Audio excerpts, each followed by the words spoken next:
तर 3 सर्वात स्वस्त आणि परवडणाऱ्या सीएनजी कार ज्याचा मायलेज टू व्हीलर इतका आहे आणि मेंटेनन्स पण टू व्हीलर इतका आहे, 1000-2000 रुपये इकडे तिकडे केले तर. आणि इंटरेस्टिंगली या तिन्ही गाड्या मारुती सुझुकीच्या आहेत. पहिली गाडी तुम्ही गेस केली असेल मारुती सुझुकीची K10, ज्याची एक शोरूम ऍक्च्युली सीएनजीची किंमत चालू होते 4.67 लाख रुपयापासून.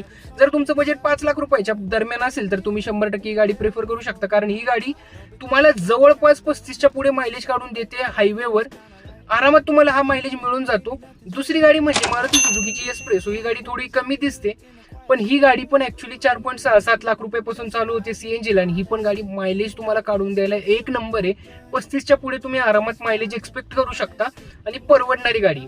तिसरी गाडी म्हणजे मारुती सुझुकीची वॅगोनार LXi वालं मॉडेल, जे 1 लिटर मॉडेल तुम्हाला जे मिळतं, छोटं इंजिन आहे. ही पण गाडी जवळपास तुम्हाला 33-34च्या पुढे हायवेवर मायलेज काढून देते. आता आय नो तुम्ही म्हणसाल की बाबा गाडींना सेफ्टी वगैरे नाहीये, पण मी काय हे रिकमेंड करतोय, जर सपोज तुमच्याकडे ऑलरेडी घरी एक टू व्हीलर असेल आणि तुम्ही नवीन अपग्रेड करणार असाल टू व्हीलर, जी 2-3 लाख रुपयाची बाबा चांगली टू व्हीलर घ्यायचा विचार करत असाल, तर त्या जागेवर तुम्ही या गाड्या 100% प्रेफर करू शकता. कारण टू व्हीलर इतका तर म्हणजे टू व्हीलरला जेवढी सेफ्टी त्याच्यापेक्षा जास्त ऍक्च्युअली सेफ्टी आपल्याला या गाड्यांमध्ये तरी मिळून जाईल. कार ती कार आहे शेवटी. आय होप तुम्हाला माझं मत पटतंय. तुम्ही यावर कमेंट करून सांगा तुमचं यावर काय मत आहे ना. अशाच इंटरेस्टिंग मराठीतून युजफुल माहितीसाठी आपल्या चॅनलला फॉलो करा आणि मित्रांसोबत शेअर करा. थँक्यू.